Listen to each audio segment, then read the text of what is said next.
everyone. Guten Tag, bonjour and buenos dias to all canoeing fans around the world. This is the third ICF World Cup regatta. It's being held here at none other than the world-famous Duisburg regatta course in Germany, quite close to Dusseldorf. And I'm sure, as you recall, it is the home of German elite canoeing. And here's the lineup. It is in lane number 1, Angus Mortimer. 2, Max Benazzi from Italy. 3, René Poulsen from Denmark. Adam van Koverden in 4. Max Hoff 5. Urania in 6. Wouter de Hein in 7, Eric Larsen in 8, and Paul Wycherley in 9. And well, I tell you what, I'm just so excited about this race. It's absolutely stuffed with class.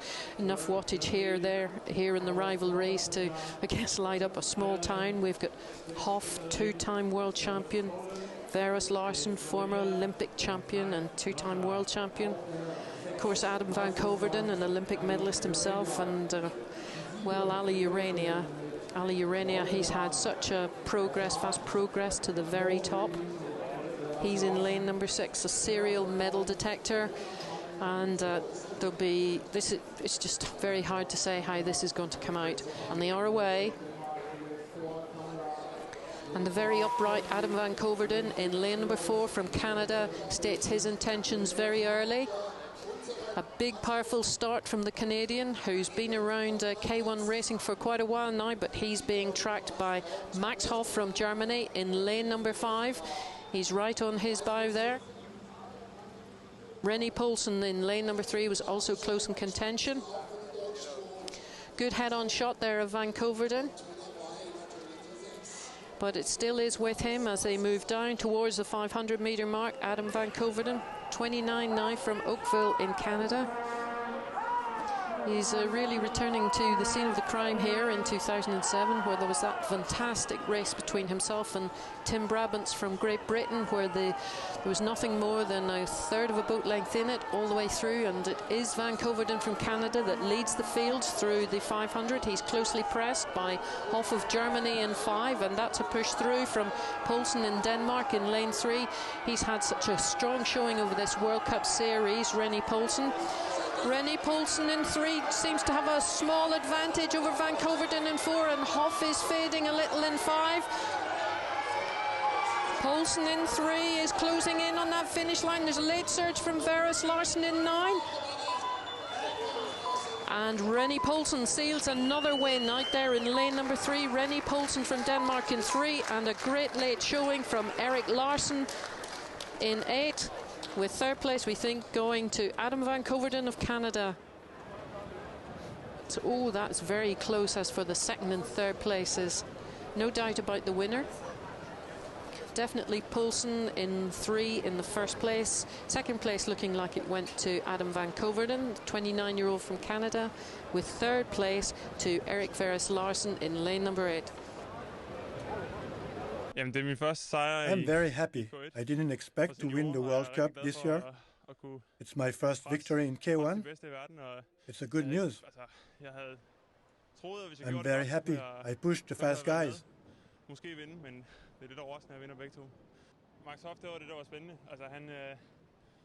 I was expecting Max Hoff in the 1st place, and I went faster than he did, so at the end there wasn't a big difference anyway. So it was good. I'm happy about that.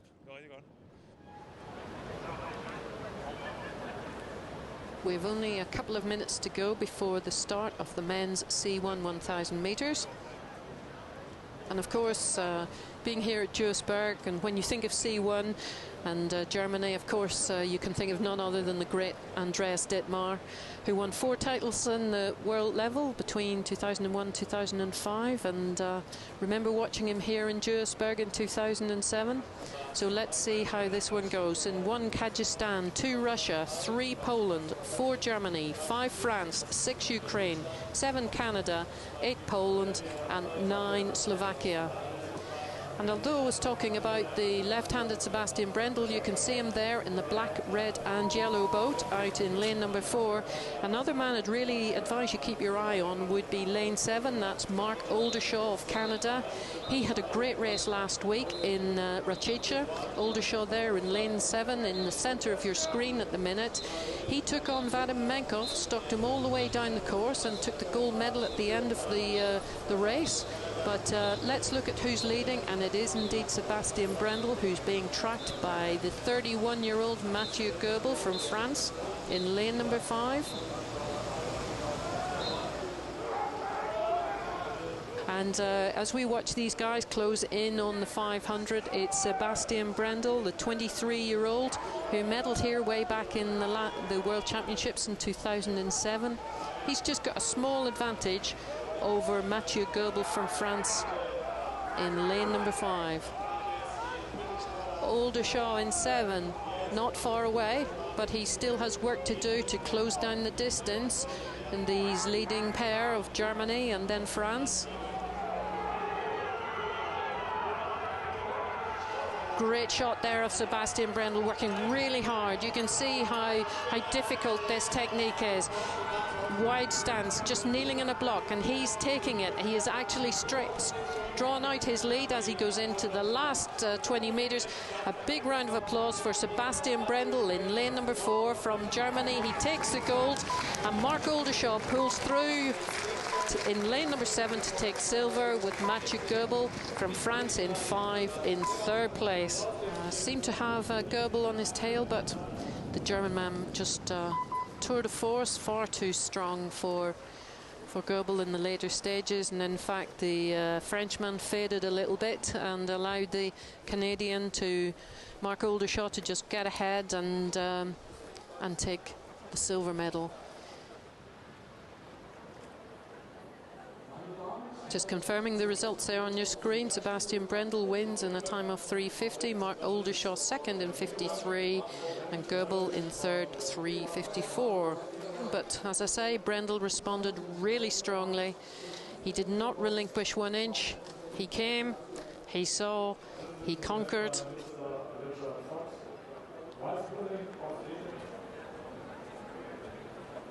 No rest for Christina Zur. She's back on point duty again for the 500 final. She's going to be racing in lane number 1, and in lane 2 there's none other but a legend in the shape of Josefa Idem, representing Italy.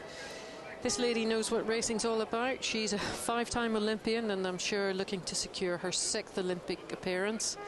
I'm sure very keen to tie the record with the great German racer Birgit Fischer.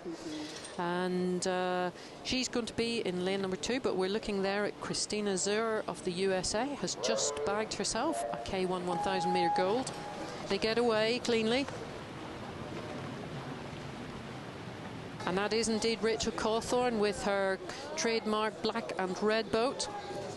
But as I say, don't expect a big start from her, but do expect a big start from Nicole Reinhardt in lane 7, and she's done exactly that. And Natalia Lobova from Russia has gone with her, and on the top of your screen there, Christina Zur has also again picked up the pace where she left off, and Henrietta Engel Hansen in lane 3. It seems to be these racers all in a line, and Yuzu of China is just right there, and as we'd thought, Cawthorne in 5 has dropped back a little bit on the pace. Out in lane 2, Idem is trying to do something, but I'm afraid there's not enough gas in the tank there. Can Nicole Reinhardt hold on? She is being pressed by Engel Hansen of Denmark in 3, and here comes Rachel Cawthorne streaming through the middle of the pack in lane number 5. She's going to try and put herself in contention, but it looks like Nicole Reinhardt in 7, and don't forget out on the far side, Christina Zur is right there, and she could well be in the hunt for a medal. She is indeed, but I think the win does indeed go to Nicole Reinhardt, with Zur out there in lane 1 in 2nd place. And we'll have to wait for a photo finish to decide who will take that 3rd. But a little bit unnoticed away out there at the lane number 1, Christina Zur. She's done a great job here this weekend. But congratulations to Christina Zur winning her 2nd gold medal of the day. Second place to Nicole Reinhardt, and third indeed to Henrietta Engel-Hansen. Cawthorne just not finding enough to put her in the medal category as she finishes in fourth place. But there we go. Christina Zur grabs her second gold of the day, and definitely one to put in your notebook for a little later in the season when the big championships come along. This is my first K1 500 meter A final in my life. So I'm very, very happy, especially because I won the 1000 before, 50 minutes. It was a good warm-up. I won in Russia to the K1 1000, but I didn't race in 500. So I didn't know what is my level in 500. I just went for it. So I wanted to do my best. So, and it happened. So I'm very happy.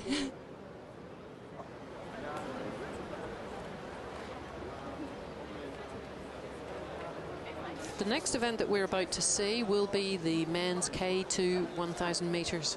And if we look at the lineup here, I guess history will tell us that the plaudits of this distance seem to be the exclusive property of the German pairing of Martin Holstein and Andreas Iller. And in front of a hometown crowd, well, I really can't see the win going anywhere else unless the Russians can do something about it. And they've actually been really impressive so far this season. And they've got a medal, an Olympic medal winner in the shape of Vitaly Yurchenko. And he'll add a lot of experience to that Russian boat, but they have certainly come through the World Cup Series with honours, and they may well be the black horses that will threaten Holstein and Iller. And we'll wait and see about that. Watch out for those guys and with those lime green spray decks in lane number 5. Those are the Russians. Those are the pair, Pogreban and Yurchenko. Pogreban just 21. And Yurchenko, very experienced athlete. They could be the ones to most threaten the German pair of Martin Holstein and Andreas Iller. But let's see who gets the best of starts. Darryl Fitzgerald and Stephen Ferguson of New Zealand have had a good one, as have the Serbians just inside them in lane number 7. And if you look away up to the top of your screen, in lane number 2, the Belgian pair, as we expected, have also come out strongly. But Holstein and Iller there look very comfortable in lane number 6 after their start, and they're not going to be far away as this race unwinds.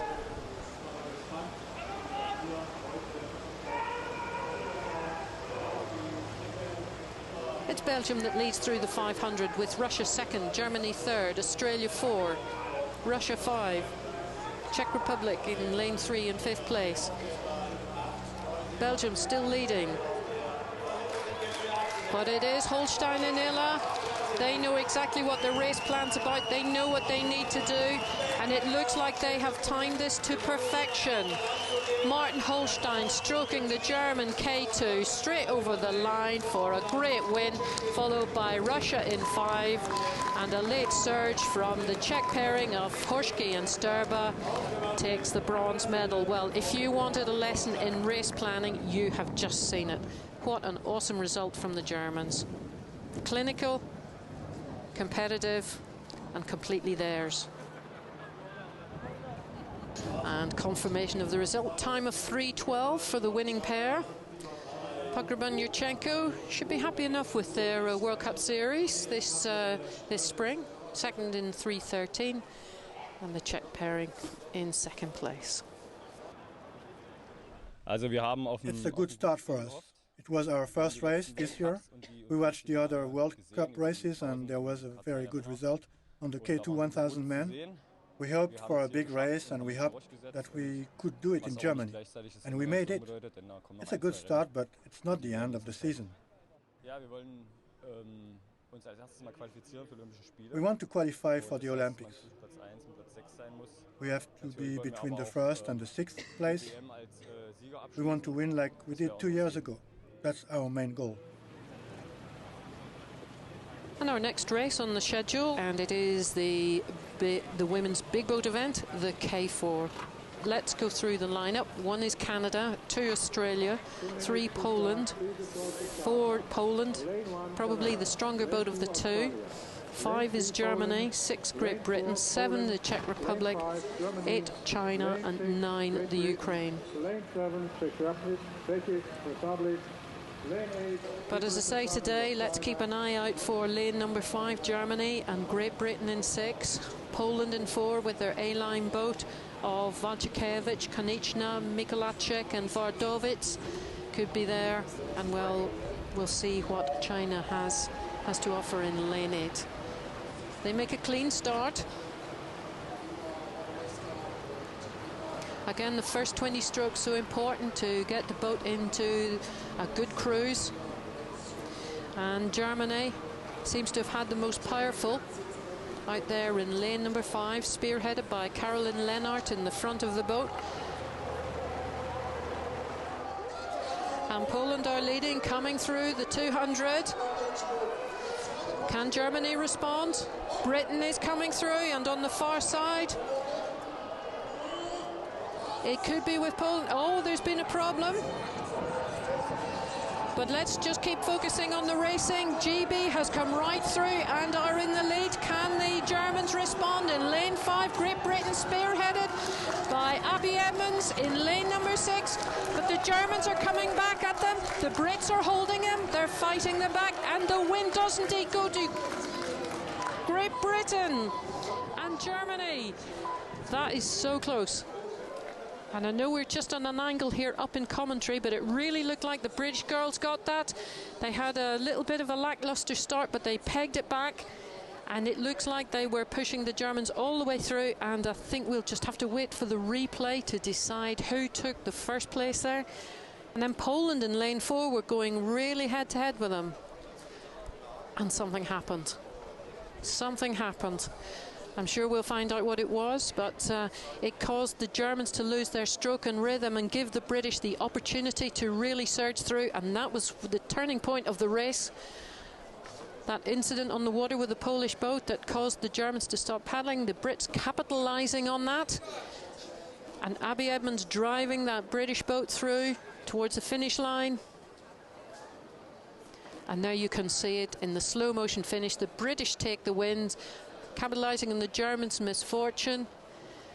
And third place over there in lane number 3, which was the Polish boat of Naya, Wojnarowska, Janiszewska and Kruczkowska. Well, incident, drama, and it was indeed Great Britain that took the gold. Germany second, and Poland third.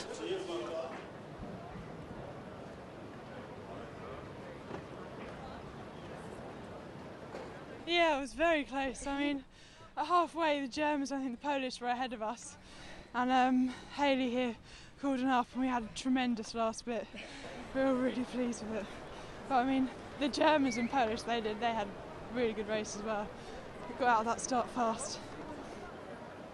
It's something we've been dreaming of for years. The Germans have such a good reputation in K4, especially the women, I mean, all their boats. And yeah, it really meant a lot to us. So it's going to give us a lot of confidence for the future.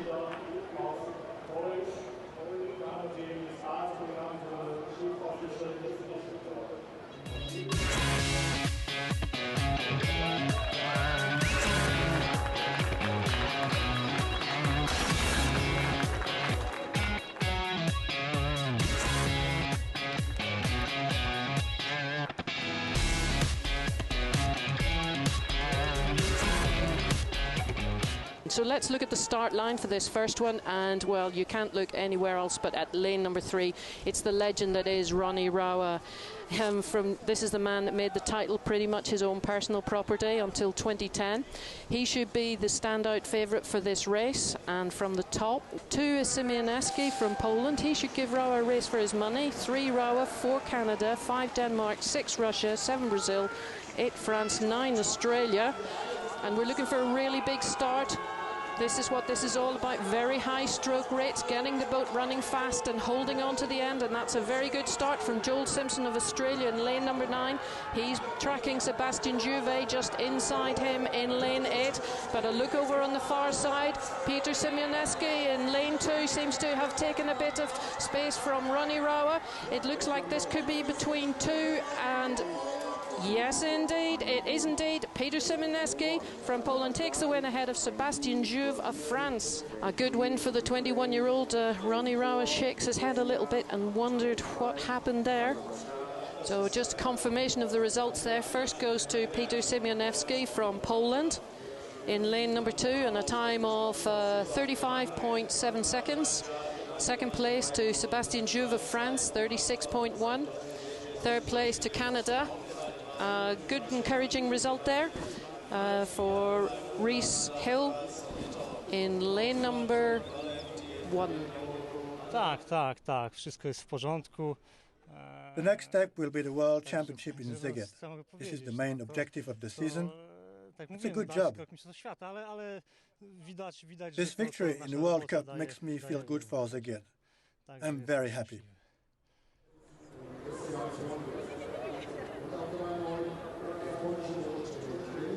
We're just about to see, well, the fastest race, canoe sprint race on the planet, Mark.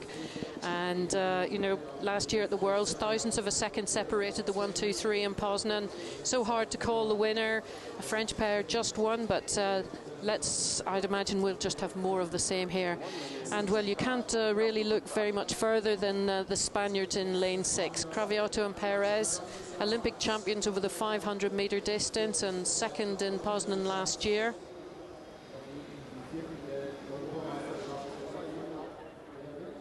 Guys just moving towards the block. Sweden are in 1, Latvia 2, Serbia 3, Germany 4, Denmark 5, Spain 6, South Africa 7, Sweden 8 and Poland 9. Clean start this time. Oh, and what a high rating there from Craviotto in the front and Perez behind him. But the Swedes too have also had a good start in lane 8. This is what it's going to be like all the way to the line. Boats in a line. It's going to be a brave person to call it. Latvia up there on the top of the screen in 2 is also pushing through, as is Germany. Sweden in 8, right there.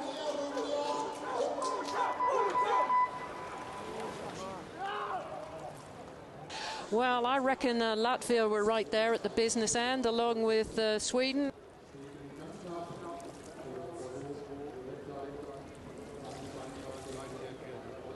Oh, look, the slow-mo shows us that indeed it could well be Latvia, Sweden and Germany in 4. May well have just got the bronze. I'm sure we'll get another action replay, but that's the essence of men's K2 200-metre racing. And it looks as if it was indeed Latvia, Sweden and Germany finishing in that order. Something like 0.2 of a second separating the Swedish pairing from Latvia. And look at that, 100th of a second between Germany and Sweden.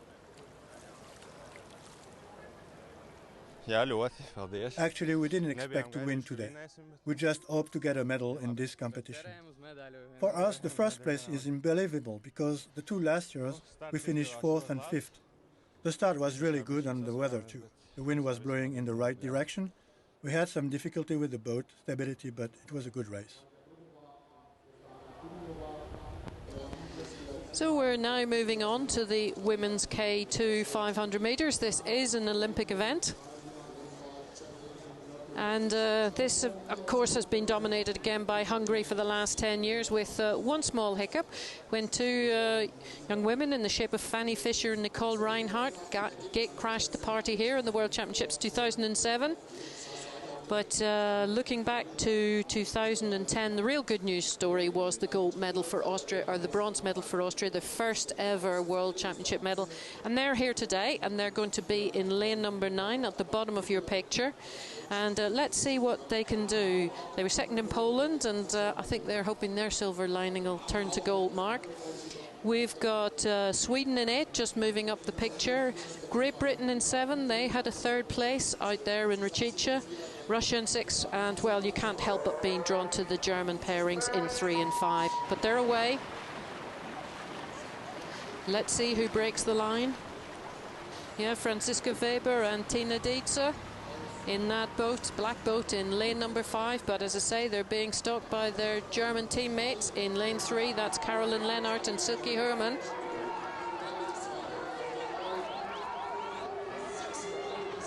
They're moving now down towards the red boys, are inside the last 100 metres of the race, and this definitely is the Germans' race for the taking.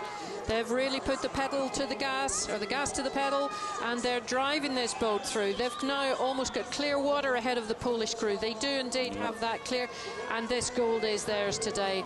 Very, very impressive performance from Weber and Dietze, followed by Mikolajczyk and Konieczna, and the Russians coming in on the 3rd, Kudenova and Lobova. So the 1, 2, 3, Germany in a time of 1:40.5. Poland came 2nd, 1:42, and Russia 3rd in 1:42.8.